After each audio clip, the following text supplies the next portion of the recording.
College کے بعد وہ اپنی دوست نادیہ گیپو کی اکیڈمی میں 7th کلاس کے بچوں کو سائنس اور میتھس پڑھاتی تھی۔ گھر پہنچتے پہنچتے اسے روز 3:30 ہو جاتے تھے۔ گیٹ عبور کر کے پورچ میں دیکھا تو 3 گاڑیاں آگے پیچھے کھڑی تھیں۔ دل کراہ کر رہ گیا۔ گھر میں گاڑیوں کی قطار کے باوجود وہ بسوں کے دھکے کھانے پہ مجبور تھی۔ ہم چچاؤں کے رحم و کرم پر پڑنے والے یتیموں کے نصیب بھی کتنے یتیم ہوتے ہیں نا۔ خود پہ ترس کھاتی وہ اندر آئی تھی۔ لاؤنج میں خاموش دوپہر اتری تھی۔ وہ سب کے سونے کا ٹائم تھا۔ آغا جان اس کے سب سے بڑے تایا اس وقت تک آفس سے لوٹ آئے تھے اور ان کی کچی نیند کے باعث پورے گھر کو حکم ہوتا تھا کہ پتا بھی نہ کھڑکے ورنہ وہ ڈسٹرب ہوں گے۔ حکم بظاہر پورے گھر کو اور در حقیقت محمل اور مسرت کو سنایا جاتا تھا، اور آخر میں جب آغا جان کی بیگم تائی مہتاب ان الفاظ کا اضافہ کرتی اور مسرت ذرا اپنی بیٹی کو سمجھا دینا کہ جب لور لور شہد پھرنے سے فارغ ہو جائے تو گھر آتے ہی مین ڈور آرام سے کھولا کرے، آغا صاحب کی نیند خراب ہوتی ہے، اب میں کچھ کہوں گی تو اسے برا لگے گا، گز بھر کی تو زبان ہے اس کی، نہ چھوٹے کا لحاظ نہ بڑے کا ادب، استغفر اللہ۔ ہماری بیٹیاں بھی کالج میں پڑھتی ہیں، ان کے تو انداز ایسے نہ نکلے جیسے محمل کے، وغیرہ وغیرہ۔ تو اسے تو آگ ہی لگ جاتی تھی۔ ہر روز دروازہ کھولتے ہوئے یہی فکرہ سماعت میں گونجتا تو وہ چڑھنے کے باوجود دروازہ آہستہ بند کرتی۔ کچن کی طرف آئی تو سنک میں جھوٹے برتنوں کا ڈھیر لگا تھا۔ ناگواری سے ناک چڑھائے اس نے بیگ سلیب پہ رکھا اور ہاٹ پاٹ کی طرف بڑھی۔ صبح ناشتے کے بعد سے اب تک کچھ نہ کھایا تھا اور اب زوروں کی بھوک لگی تھی۔ ہاٹ پاٹ کھولا تو وہ خالی تھا۔ رومال پہ روٹی کے چند ذرے بکھرے تھے۔ اس نے فریج کھولنا چاہا تو وہ لاک تھا۔ تائی مہتاب اس کے آنے سے قبل فریج لاک کر دیتی تھی۔ مسرت اس کے لیے کھانا بچا کر ہاٹ پاٹ میں رکھتی تھی، مگر جب سے تائی مہتاب نے کھانے کی خود نگرانی شروع کی تھی، ہاٹ پاٹ ہر تیسرے دن خالی ہی ملتا تھا۔ تکلیف سے اس کی آنکھوں میں آنسو آ گئے، لیکن پھر ضبط کر کے باہر نکلی اور آہستہ سے گیٹ عبور کر کے کالونی کے باہر نکڑ والے ہوٹل سے ایک نان اور ایک کباب لے آئی کہ اتنے ہی پیسے تھے۔ واپسی پہ وہ پھر سے پرانی محمل بن چکی تھی۔ لاؤنج کا دروازہ کھول کر دھڑام سے بند کیا، فرش پہ پڑی فٹ بال اٹھا کر پوری قوت سے دیوار پہ دے ماری اور صوفے پہ ٹانگ رکھ کر نان کباب کا لفافہ کھولنے لگی۔ لمحے بھر بعد ہی آغا جان کے کمرے کا دروازہ کھلا اور تنتناتی ہوئی تائی مہتاب باہر آئی۔ محمل، وہ گرجی تو اس نے آرام سے سر اٹھایا۔ کباب کھائیں گی تائی اماں؟ شٹ اپ، 1000 دفعہ کہا ہے کہ آرام سے دروازہ کھولا کرو، مگر تم؟ آہستہ بولیں تائی اماں، اس وقت آغا جان سو رہے ہوتے ہیں، اٹھ جائیں گے۔ وہ نان پہ کباب رکھ کر پاؤں جھلاتی بے نیازی سے کھا رہی تھی۔ تم احسان فراموش، تمہیں ذرا بھی احساس ہے کہ آغا صاحب دن بھر کے تھکے؟ فکرہ مکمل ہونے سے قبل ہی وہ اپنا نان کباب اٹھائے اپنے کمرے کی طرف جا چکی تھی۔ تائی مہتاب تلملاتی کلستی رہ گئی۔ اندر مسرت آوازوں پہ جاگ چکی تھی۔ کیا ہوا ہے محمل؟ بھابھی بیگم کیوں ناراض ہو رہی ہیں؟ دماغ خراب ہے ان کا، پیدائشی مسئلہ ہے، آپ کو نہیں پتا؟ اس نے بیزاری سے نان کباب کا لفافہ بستر پہ رکھ دیا۔ مگر ہوا کیا ہے؟ ان کی نگاہ پھسل کر لفافے پہ گئی۔ پھر باہر سے کھانا لائی ہو فریج میں، اور پھر خود ہی خاموش ہو گئی۔ آپ کے لیے لائی ہوں، آپ نے کچھ کھایا؟ میں کھا چکی ہوں، یہ تم کھاؤ، مجھے معلوم ہے تم نے کچھ نہیں کھایا۔ وہ تھکاوٹ سے مسکرائیں تو محمل نے لمحہ بھر کو ماں کو دیکھا۔ سادہ گھسے ہوئے کاٹن کے جوڑے میں سفید ہوئے بال اور جھریوں زدہ چہرہ والی اس کی تھکی تھکی بے ضرر سی ماں، جو واقعی اس عالیشان کوٹھی کی مالکن ہوتے ہوئے بھی ملازمہ لگتی۔ دل برا مت کیا کرو محمل، اللہ کا نام لے کر کھاؤ۔ مجھے غصہ آتا ہے ان لوگوں کی اماں۔ باہر طائی مہتاب کے بولنے کی آواز برابر آ رہی تھی۔ وہ اب شور کر کے جانے کس کس کو بتا رہی تھی۔ ناشکری مت کرو بیٹا، انہوں نے رہنے کے لیے ہمیں چھت دی ہے، سہارا دیا ہے، احسان نہیں کیا۔ میرے باپ کا گھر ہے، اسے ابا نے ہمارے لیے بنوایا تھا۔ یہ بزنس، یہ فیکٹریاں، یہ سب ابا نے خود بنایا تھا۔ سب کچھ ابا نے ہمارے نام کیا تھا۔ تمہارے ابا اب زندہ نہیں ہیں مہمان، وہ اب کہیں بھی نہیں ہیں، جیسے تھک کر کہہ رہی تھی، اور وہ انہیں دیکھ کر رہ گئی۔ پھر سر جھٹک کر لفافہ اٹھایا۔ نان سخت ہو گیا تھا اور کباب ٹھنڈا۔ وہ بے دلی سے لقمے توڑنے لگی۔ یہ ٹھنڈا بے لذت کھانا کھا کر وہ کچھ دیر ہی سو پائی تھی کہ ٹھاک کی آواز کے ساتھ کمرے کے دروازے سے فٹ بال ٹکرایا۔ وہ ہڑبڑا کر اٹھ بیٹھی۔ باہر دیواروں پہ فٹ بال مارنے کی آواز برابر آ رہی تھی۔ کچی نیند ٹوٹی تھی۔ وہ برا سا منہ بنائے جمائی روکتی اٹھی، سلیپر پہنے اور ہاتھوں سے بال لپیٹتے دروازہ کھولا۔ اس کا اور مسرت کا مشترکہ کمرہ دراصل کچن کے ساتھ ملحقہ اسٹور روم تھا، بہت چھوٹا نہ بہت بڑا۔ عرصہ پہلے اسے کاٹھ کباڑ سے خالی کروا کے ان دونوں کو ادھر منتقل کر دیا گیا تھا۔ اس کے ساتھ باتھ روم نہ تھا، اس لیے ان کو لاؤنج پار کر کے گیسٹ باتھ روم کی طرف جانا پڑتا تھا۔ باہر لاؤنج میں نائمہ چچی کے چھوٹے معاذ اور معیز فٹ بال ادھر ادھر مارتے دوڑتے پھر رہے تھے۔ تمیز نہیں ہے تم لوگوں کو، دیکھ کر کھیلا کرو۔ میں سو رہی تھی۔ کچن کے کھلے دروازے پہ کھڑی اندر کسی سے بات کرتی نائمہ چچی فوراً مڑی۔ اب میرے بچے کھیلیں بھی نہ، تمہارا تو کام ہی سونا ہے، نہ دن دیکھا نہ رات، ہر وقت بستر ہی توڑتی رہتی ہو۔ ہاں تو میرے باپ کے پیسے سے یہ بستر آئے تھے، توڑوں یا پھوڑوں میری مرضی۔ ابا کی ڈیتھ سے پہلے اسد چچا تو غالباً بے روزگار تھے نا، وہ بھی محمل تھی۔ سارے حساب فوراً چکا کر بے نیازی سے باتھ روم کی طرف چلی گئی۔ ادھر نائمہ چچی بڑبڑاتی رہ گئی۔ منہ ہاتھ دھو کر اس نے اپنی سلکی بھورے بال دونوں ہاتھوں میں سمیٹ کر اونچے کیے اور پونی باندھی۔ بہت اونچی سی بھوری یہ پونی ٹیل اس پہ بہت اچھی لگتی تھی۔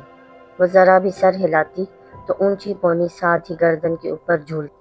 اس کی آنکھیں کانچ سی سنہری تھیں اور ہلکا سا کاجل بھی ان کو دہکا دیتا تھا۔ وہ بلا شبہ گھر کی سب سے حسین لڑکی تھی، اسی لیے تو جلتی ہیں یہ سب۔ اسے ہنسی آ گئی۔ ایک نظر خود پہ ڈالی، جینس کے اوپر کھلا سا کرتا اور گردن کے گرد لپٹا دوپٹہ، مفلر کی طرح ایک پلو سامنے کو لٹکتا اور دوسرا کمر پر گرتا۔ وہ واقعی سب سے منفرد تھی۔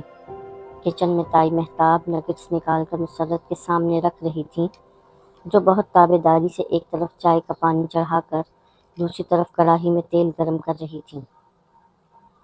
اس پہ نظر پڑی تو نگٹس رکھتے ہوئے ذرا لاپرواہی سے گویا ہوئی، یہ بچوں کے لیے فرائی کر دو مسرت، اب ہر کوئی تو باہر سے منہ مار کر نہیں آتا نا۔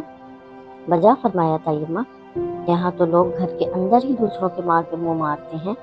وہ اطمینان سے کہہ کر کولر سے پانی کا گلاس بھرنے لگی۔ زبان کو سنبھالو لڑکی، توبہ ہے، ہماری بیٹیاں تو کبھی ایسے ہمارے آگے نہ بول۔ آپ برا مت مانیں بھابھی بیگم، میں سمجھا دوں گی۔ گھبرا کر مسرت نے ایک ملتجی نگاہ محمل پر ڈالی۔ وہ کندھا اچکا کر کھڑے کھڑے پانی پینے لگی۔ سمجھا دینا بہتر ہوگا۔ اس پہ ایک تنفر بھری نگاہ ڈال کر طائی مہتاب باہر چلی گئیں۔ نائمہ چچی پہلے ہی جا چکی تھیں، اب مسرت اور محمل ہی کچن میں رہ گئے تھے۔ اب یقیناً برتن بھی آپ کو ہی دھونے ہوں گے اماں۔ دھو بھی دوں تو کیا ہے، ان کے احسان کم ہے ہم پہ۔ وہ مصروف سی ایک ایک کر کے نگٹس کڑاہی میں ڈال رہی تھی۔ محمل نے ایک گہری سانس لی اور آستینے موڑ کر سنک کی طرف متوجہ ہوئی۔ اسے علم تھا کہ اگر وہ نہ کرے گی تو مسرت کو ہی کرنا ہوگا، اور ابھی تو انہوں نے رات کا کھانا بھی تیار کرنا تھا۔ رہنے دو بیٹا، میں کر لوں گی۔ مجھے پتا ہے آپ کر لیں گی، مگر میں بھی ان لوگوں پر ذرا احسان کرنا چاہتی ہوں۔ وہ برتن دھو کر فارغ ہوئی تو مسرت ٹرالی بھر چکی تھی۔ محمل یہ باہر لے جاؤ، سب لان میں ہوں گے۔ وہ بنا احتجاج ٹرالی گھسیٹنے لگی۔